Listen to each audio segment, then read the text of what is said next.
And hello, everybody. Welcome to Coffee, Kegs, and Kriegsspiel. It's your host, Marshall. It's good to see everyone back here again. We have folks coming into the Discord room. I'm checking it out on my other monitor. Today, we're going to talk about running your own play-by-post Kriegsspiel and basically some tips or advice or some experiences that I've had doing that you may find useful.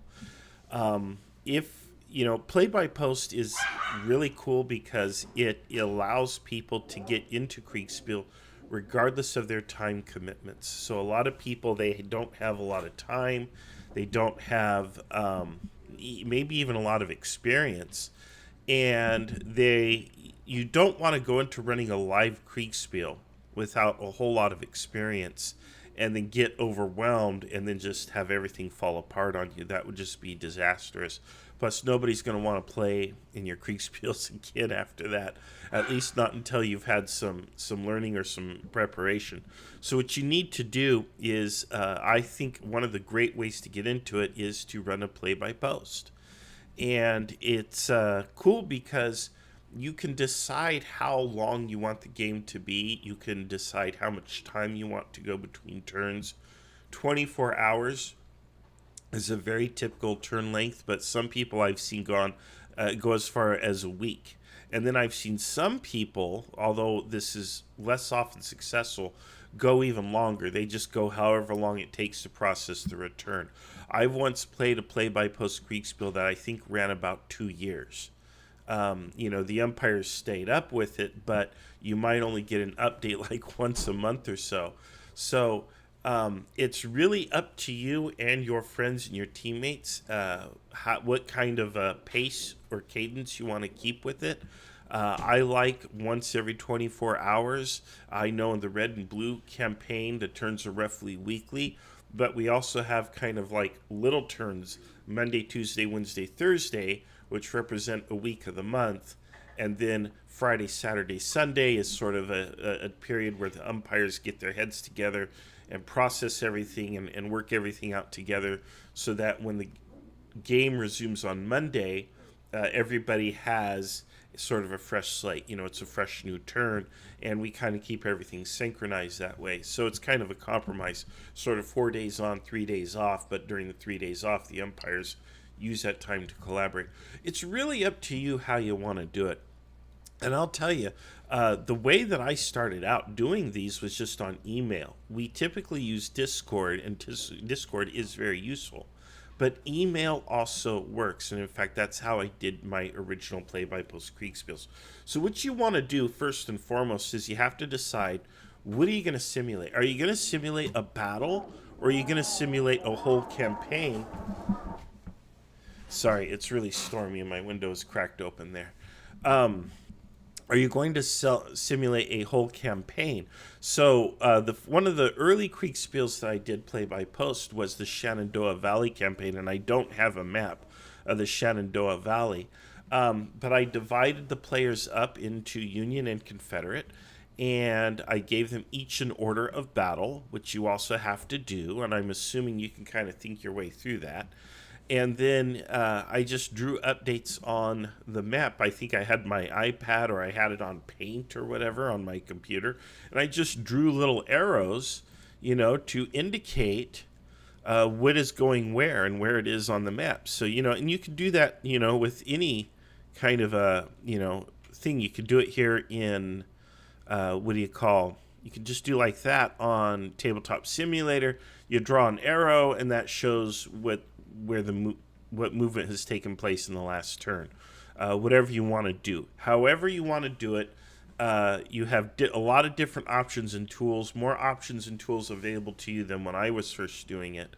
I do recommend Tabletop Simulator and Discord, but if you don't want to use Tabletop Simulator and Discord, you can use any kind of a graphical manipulation program such as MS Paint. You can literally just use Paint. Open up the map and draw on it, and then that gives players their report. And then you can use email as well. Just what I would suggest for email is create a custom email address because you might get flooded with a lot of emails from players. So Doing that allows you to kind of get started. So you pick your map, you choose your order of battle, you recruit your players, however you're going to do that, and then you tell everybody how it's going to be, what to expect, how often are the turns going to be. What's the victory condition going to be? How long are you going to play the game for? And once everybody kind of knows what to expect and they can commit to the game, then you go ahead and open up the game and start the game. Now, as you play, you will receive emails or dispatches. You'll receive orders from all of the different players. And what you want to do is go through those and process those one at a time. So let's say we're doing, on my favorite map, a play-by-post, and it is a tactical play-by-post. So we're just doing an old school Kriegsspiel, and let's just put a formation here, and let's put another formation here. Oop, we have to pick up all the pieces, don't we? There we go. Okay, and we're gonna just, these are their start points. They're gonna start here, and the two sides are gonna move to contact, and they're gonna fight each other.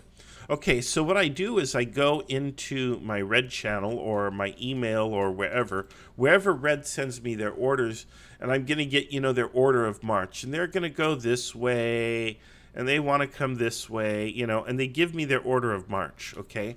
And then I go to Blue, and I get Blue's orders. And what you're going to do is you're going to draw these things out on the map. And it's important because the players are going to give you what they want to do, but you have to resolve the turn simultaneously. Look at that. I messed that up, but I'm not going to mess with it here. And so then, you kind of count, or measure however you want to measure. We use a grid over, a grid overlay on our maps. Each grid square represents 400 paces. You can use whatever scale or whatever it is you want. If you want to play proper Kriegsspiel, you're going to be measuring things in paces, but you can use anything you want. If you're doing the Shenandoah Valley campaign, it doesn't make much sense to mess around with paces, does it? You're going to use kilometers, you're going to use miles, whatever it is you want to use, and that's fine. But you measure everything out, and basically you maneuver the armies to contact, unless you want players to be able to take turns while on the march, which you might want to do. Like if they're scouting, if there's something else going on, you might, let them, give another round of orders. Now, the problem with doing that, if I go to Red and I go to Blue and they don't see each other and I say, you guys can give new orders now, what do you want to do? Guess what's going to happen? At least one or both are going to change their orders, because that's what players do. Every time you give a player an opportunity to change an order and do something different, chances are many of them will take it. I am the king of continue as ordered. I am the king of, we have a plan. It's a good plan. We're going to do the plan. We're going to stick to the plan. But most players don't play that way. For whatever reason, they feel like if they don't give an order and change their orders on a turn, like they're falling behind or something. Whatever. It's their anxiety gets the best of them. In either case, understand that you're just creating more work for yourself as an umpire. So you may or may not want to move them to contact. It's going to depend on your scenario. It's going to depend on the game that you want to create, the experience you want to create. Maybe there is a diplomatic or negotiation layer or something. Maybe what you're testing isn't quite the clash of arms in the skill of maneuver on the battlefield. Maybe you're messing around with things like command friction. So you want to see how different commanders interact with each other, or, do they cooperate? What kind of teamwork do they demonstrate, and so on, in which case you might allow more turns prior to contact. In any case, you want to get the forces to where they see each other, and then they're going to start doing things. They're going to start reacting and fighting each other. And again, precision doesn't matter. It's Kriegsspiel. This is the land of fudge, but we know more or less they're on these roads. That's fine. I don't have time to make it neat today. I just want to get as much information into your little heads as I can out of my little head. Actually, a big head, but whatever. And then you go to the players and you're going to get their orders again. Now they're in contact and you're going to get their orders. And this guy, let's say we have a player here. Player blue says, I'm going to move into a line right there.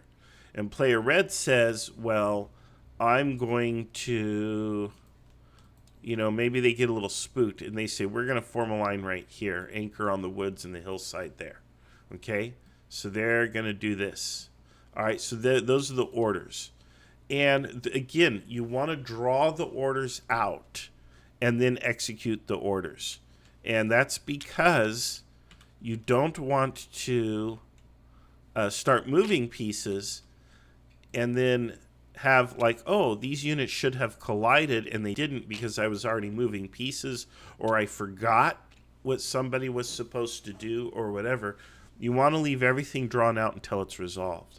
And then once it's resolved, you're going to erase all of your markings, or unless you really want the players to see them. You should just erase all the markings. You take a screenshot, and however you're going to do screenshots, and you send those to the players, and that's their reports. Or maybe you're going to write the report out to them.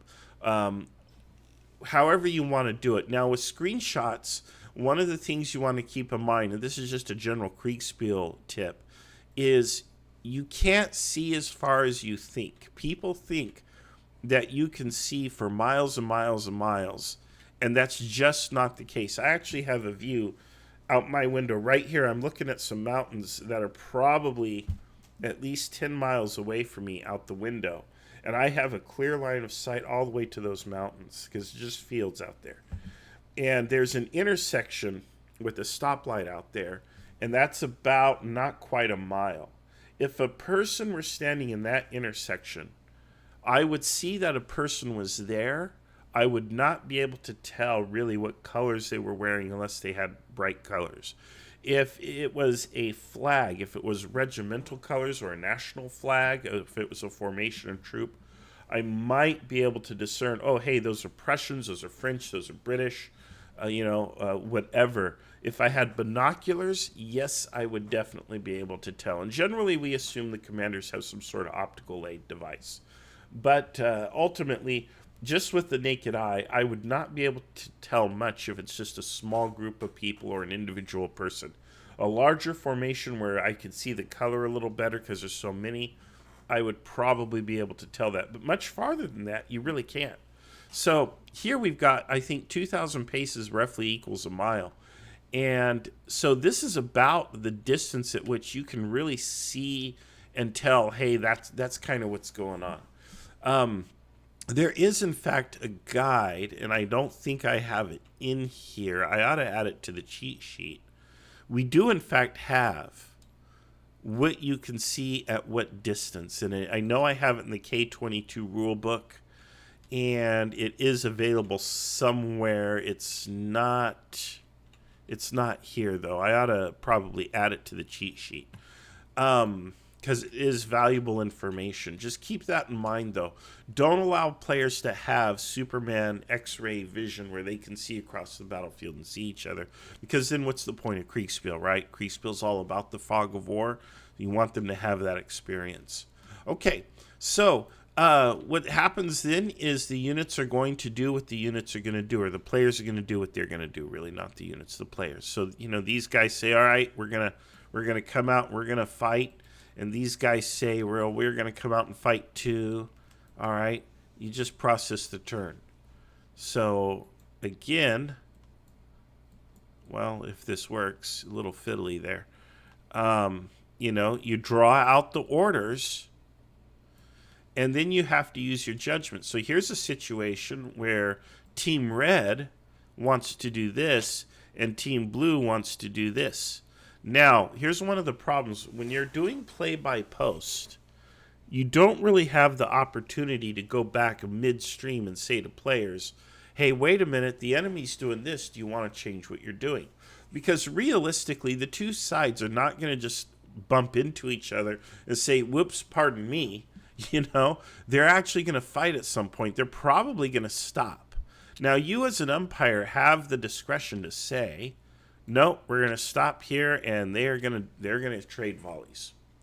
And by drawing it out, I can, give these guys half movement, these guys half movement, and I gave red a little bit more. And we'll say that there's the combat. That's the turn. Neither formation made it as far as they were ordered to make it because something transpired. Alternatively, you could go back to the players, especially if it's a small game and the players are really responsive to you, and you say, hey, blue is stepping off too. They're coming right at you. Do you want to stop and give them a volley? Do you want to keep going? What do you want to do? And you can do that, So that's the other thing is the time increment. You got to decide what's the time increment that you're going to move in. Are you going to, do every 2 minutes, which is original Kriegsspiel? K22 is every 5 minutes. IKS Kriegsspiel, the various systems we use, they're almost always about 15 minutes. And we've played games where it's 20 minutes per turn. Now, how do you know, should I have a 2 minute, a 5 minute, 15 minute, or a 20 minute cadence between turns? And actually, you can even go much longer depending on the scale. And that's how you know, it's the scale. If you're doing something that's moving at the army level, it's going to be like day turns. So one turn is 1 day. Maybe even one turn is a week if you're moving across the map of Europe, right? But the closer you get to the individual soldier on the ground, so when instead of a general, now you're a colonel or a major or even a captain or lieutenant, the further down you go in that rank structure, the closer your turns need to be to like 2 minutes. So that, if you're playing a captain or a lieutenant, that's a 2 minute, 5 minute turn cadence cycle, if you will, because you're going to be making decisions at that interval. Whereas if you go to like 15 minutes, then your players are probably colonels or generals, brigadiers, and they're going to be making a decision maybe every 15 minutes, and so on. So the level of command that you're at, whatever rank you're at, whatever rank the players are, that tells you how much time needs to go between turns. It makes no sense, obviously, to play Napoleon and have 2 minute turns, right? I mean, would that be frustrating or what? That's just absurd. It's silly, right? On the other hand, if you are a captain and you're commanding a company and the turns are 1 hour, well, in an hour you could go from, eating breakfast to your entire company is routed. What's the point of the captain, right? You're not modeling that level of command with hour-long intervals. So you have that. Real quick, let's check in with the YouTube and see if there's any questions there. A couple things here. Achilles says, good morning. Good morning, Achilles. Good to see you. Otto says, I don't think moving pieces as soon as you get orders is a big deal at all. Players' orders rarely collide. When they do, you can anticipate it often. You can simply backtrack a few grids. And I think Otto is correct. However, for me, if I would say that if you are starting out and you're new to this, I would do the discipline. Just stick with the discipline of drawing everything out and then moving everything.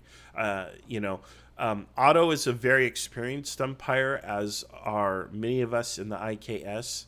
And when you are dealing with experienced umpires, you just go ahead and move stuff. When playing with some of my hyper-experienced people who actually run Kriegsspiels for a living, I won't mention anything further, but when they play, they'll just move as soon as they get the order, and they'll do exactly as Otto suggested. If they have to backtrack something, they will. And Otto's also correct. The orders rarely collide. But again, for you, it's really important to maintain a discipline when umpiring, and I call that the cadence or the turn cycle. And I'll illustrate that briefly here, or I'll refer to it here in my cheat sheet.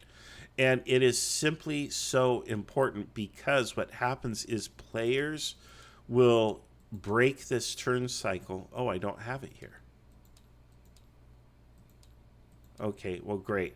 I wonder if... Oh, here we are. No. Well, I had a thing. I wonder if this is up to date. But you want to stick to a discipline where you give players a report. That's number one. Number two, you receive orders. Then you draw all the orders out. Number three, you process the orders. which means you move everything, you roll dice, you resolve combats, and then finally, number 4, you go back and you give that report, or actually kind of goes back to 1 and it repeats. But you have to stay on that cycle. Now, if you have a bigger game, you're probably going to have more assistant umpires. Now, the cool thing about a play-by-post is one umpire can run it all. That's the cool thing. You don't need assistant umpires at all unless you get into a monster game like Carter runs. Carter's one of our master umpires in the IKS, and he runs these monstrous huge games with like 100 players. And he has to have assistants because there's no human being on the planet who can process that much information and resolve a turn in any kind of a reasonable time frame. On the other hand, if it's just you and 5, 6, 8, 10, 12 people, I think play-by-post, a good umpire can handle about a dozen players, no sweat, no problem. 6 and 6, I think you can totally do that. You could probably even push that further if you have a good system and you know what you're doing. But if you're new, I advise that you keep the player group small, 4 players, 2 versus 2 or 3 versus 3, something like that. No more than 4 versus 4, I would say, for your first 1 or 2 times running a play-by-post. But you do that. The important thing is, though, whether you have assistants or not, the important thing is to keep to that cadence, keep to that discipline where you give a report, you draw the orders out, you move everything at the same time, you resolve everything, and then you give the reports again. So you definitely want to keep to that discipline. Don't break that discipline until you have the experience to just start doing it, which will come quickly. But yeah, I am a big believer in just stick to the plan, or what I would say the cadence, until you get to that point where you're comfortable breaking away from it. Okay, let's see here. Achilles says, I imagine drawing it out is beneficial for some to help keep track of what can become quite chaotic, especially if you have a tendency to confusion like me. Yep, I agree. Again, I think it's just safer. But if you're, an experienced umpire, you're going to do what you're going to do. No problem. Achilles says era has a lot to do with command time, as well as in the modern era, a lieutenant or captain in action is making decisions based in seconds. That's right. And remember, when we're talking about this, we're generally talking Napoleonic stuff or American Civil War stuff. We're talking about 19th century combat. Modern warfare, I can't even imagine. I don't even know how these guys do it. In modern warfare, I'd just be dead in 2 seconds and, well, thanks for playing. Whatever level of command I was at. But, Napoleonic warfare, there is a little bit of time for things. In fact, things, and I imagine this is actually true in the modern era, things take way longer than people realize. They even take longer than we run it in Kriegsspiel. One of the problems is a commander gives an order, the order is immediately obeyed. That's not historic at all. That's not even close to realistic. That's arcade. In reality, a commander gives an order, and it probably takes 15 to 30 minutes for the order to be executed. So you don't get these rapid responses that we often illustrate in our games. But again, in our games, we're playing for fun. We're not playing as a serious military training exercise where our goal is to actually train officers for actual Napoleonic combat. So we don't have to worry about that. We're really more worried about having a fun experience that is close to historic Kriegsspiel. And what we managed to do seems to work pretty well. So let's see here. Once the battle is resolved and you've given reports to the players, remember that you're going to email these back to the players. You're going to post it in their Discord channel. However you're doing your play-by-post. God forbid it's the old days, right? You got to put a stamp on a letter and mail it back. But once it's done, you give the players their reports, and you just wash, rinse, and repeat. You keep doing that cycle until you get to some resolution in the game. Now, how far are you going to play the game? That's one of the decisions you need to make up front and let the players know. Because you might say, well, I want to play until the bitter end, until somebody says, I surrender. Um, Typically, where we play, though, because if you do it that way, you're going to have about half the game where the battle is decided and the other player is just suffering, and you just don't want players to suffer like that. Put them out of their misery in the game. Typically, what we do is we will play until a decision point is reached. So let's say red, breaks up. These guys are being routed, and they're running away, and they're not happy. Oh, look, I changed the map on myself here. And whatever, they're barely holding out, and blue is pushing hard. Okay, this battle is over at this point. It is over. Blue is going to overwhelm red. There's no point in continuing the battle unless we just want to make red suffer. Blue might get disappointed that you ended the battle before they rounded up all their men, but it's kind of silly to sit there and play twice as long when one side has no chance of even recovering. So what you would do is you'd end the battle then, and then you bring all the players together and you give them a report. So there's different ways to do the post-battle when doing play-by-post. The best way is to get everybody together live online or in some kind of a real-time situation, and you show them everything like in Tabletop Simulator. But if you can't do that, then you can write something up and send it out by email. Include screenshots. Visuals are really, really important for people to see. Kriegsspiel is a very visual activity, just as actual warfare is pretty visual. You've got to have your vision to do it. So taking screenshots and sharing pictures and maps and other things, I think that's very reasonable. I think it's a great idea to do that for players. Players love to see that. And in fact, when you do a Kriegsspiel, especially if it is an in-person Kriegsspiel, it is really, really important to have nice maps and stuff to look at, because the player's going to be staring at that for hours. So you don't want them to stare at something ugly, or some hand-drawn monstrosity that's, just a quick pencil drawing on 8.5 by 11 paper. That's not going to stimulate someone and keep their interest.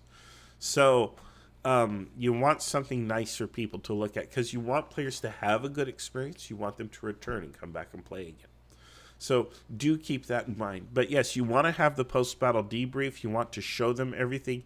If you can't meet in real time, again, send it out by email or put it in their Discord chat, and you can include screenshots and such as needed.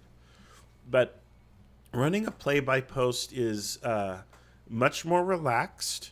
But don't get ahead of yourself and assume that because you have more time to process turns, that you can also add a bunch of minutia into the game. Because again, minutia, and I've talked about this in the past, the problem with minutia, which is like we're going to model the weapon types, and we're going to give commanders attributes, and we're going to cut casualties down to the man. If you do that, you're going to have a really long game. That's a whole lot of work, but it does not add to the fun of playing the game. So keep that in mind. We've had countless experiences that reinforce that understanding. You can try it, you will fail. Very few people pull that off and enjoy it. I don't think anyone enjoys it. It's just you're adding more work, to your load. The other thing is, take stock of your obligations and what's coming up in your life before you embark on a play-by-post Kriegsspiel. This is really, really important, because most play-by-post Kriegsspiels do get abandoned, or they fail, or players wander away. The bigger it is, the bigger the time increments are, the longer it runs, the more likely it's going to fail. So if you want to have a successful play-by-post, play it small, play it with a small number of people, and keep it small, keep it short, keep it simple. The more complicated, the more people, the longer it goes, the more likely it is to fail. So just keep that in mind. And that's just kind of true in general. But definitely take stock of your life. Hey, do I have a vacation planned in the middle of this game? Is my job going to change in the middle of this game? Are my family obligations going to change? Does my spouse give me a hard time? given the number of time of hours I spend online or on the computer or playing this game. Think about all of those things before you commit to it, because you need to tailor the experience to reality. And if there is a mismatch between reality and the game that you're trying to run, guess what's going to lose? Well, the game. You know, if you don't have a work schedule that lets you sit there and spend an hour or so each night resolving everybody's play-by-post turns, well, the game obviously isn't going to play to a conclusion because your work is simply going to interfere. So just keep those things in mind when you're making the decision to run a play-by-post. We do have a number of people in the audience. I'm going to invite them to raise their hand if they want to speak or ask a question. They may or may not. We'll give them just a moment. And if they do, just raise your hand, just do a request to speak, and I'll promote you onto the stage. And if not, then we will wrap up.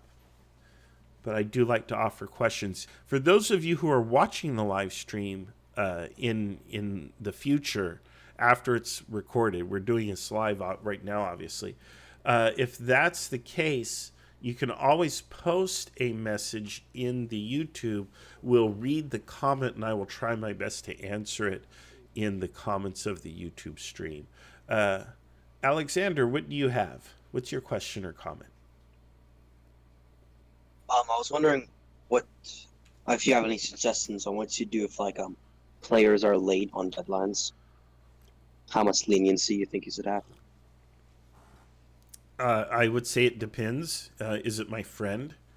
If my friend is, a little late and I think they have a good reason, I might give them a little bit of leniency. I might give them a nudge, and because real life does interfere and gets in the way. And you don't want to, ruin a friendship because you're being hard-nosed about it. So, yeah, if it's a casual game, don't tell people, but if somebody needs an extra day, you might send a note out to all players that, hey, we're going to take an extra day or so to resolve this turn. Nudge the player, I would advise. But ultimately, if you can't get a response from them, or if they're not in a position to give you a response, maybe they're going on a 2-week vacation to Tahiti and they've got no internet. I imagine they have internet in Tahiti. Maybe they're going to Yosemite or Yellowstone. I don't know. They're camping. What you do then is you get orders from them in advance, or you can process their last order. Just carry it on forward. Worst case, if a player drops out or they're just going to be gone, they're like, man, I'm going backpacking in outer Mongolia and I'll be gone for 3 months. And you're like, whoa, thanks for letting me know before the game started.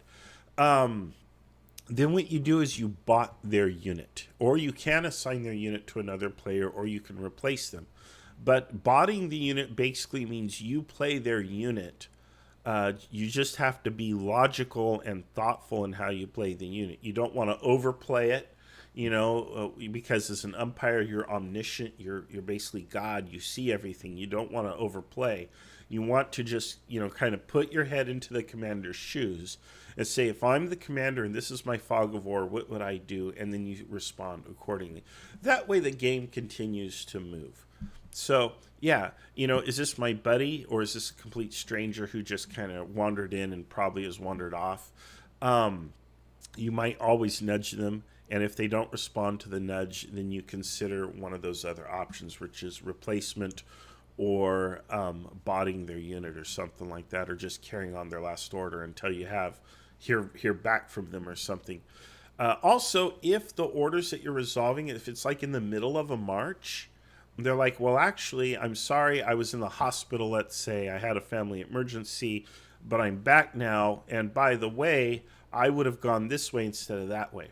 Well, if it doesn't affect anything, you just fudge it. You say, oh, okay, no problem. I've done that countless times, where instead of going down this road, oh, you wanted to go down that road? Okay, I'll put you on that road instead. It doesn't impact anything in the game, so it's a no-brainer to give them that leeway. So that's how I would handle that. Okay, thank you. You got it. Okay, we have one more question here. Let's see. Plantaid. Plantaid, welcome to Coffee, Kegs, and Kriegsspiel. What's your question? There's a lot of different rule systems in Kriegspiel. Is there any system that you would specifically recommend for a play-by-post game, or would any system work? Um, well, systems basically come down to how the umpire likes to play and what they're trying to model. So, for example, I've mentioned K22, which is a Napoleonic system. So it's, basically 18, early 1800s combat essentially. If you're going to play a later era, like let's say you're going to play the 1860s or the 70s or something, Franco-Prussian War, you might want a more traditional later era rule set. Um, but ultimately, rule systems or systems for Kriegsspiel are you as an umpire come up with a reasonable way to resolve combats and you just do it. There is no rule against you coming up with your own system. I came up with what we call the SoCal system, which is really just you roll a couple of D6s and call it based on that. And we were doing entire Civil War battles, just rolling D6s at each other and comparing the difference between the two dice. And it worked pretty well. K22 is a lot more elaborate, and I think it works great. But because it's also more elaborate and the rule book is like 75 pages, it takes some time to learn and master. Historic Kriegspiel, like 1824 type Kriegspiel, 1860, 3 or whatever it is, Kriegsspiel, that takes a really long time to learn to play. So a lot of times it's just not used. It's really considered unplayable by most people. Otto has a system called the Ottovsky system. I think if I can pull up the web page, Ottovsky system is pretty quick and efficient. Like it's a really beautiful system. If you go here to Kriegsspiel.org and you go to resources and you go to rules, choose the rules and you see these different systems here. Um, a lot of times, like almost 100% of the time, even if you use one of these systems, if you use Auto or K22 or any of these, you're going to end up doing your own system. You're going to put your own twist on it pretty much all the time, and there's no shame in doing that. The players don't need to know how the combats are resolved.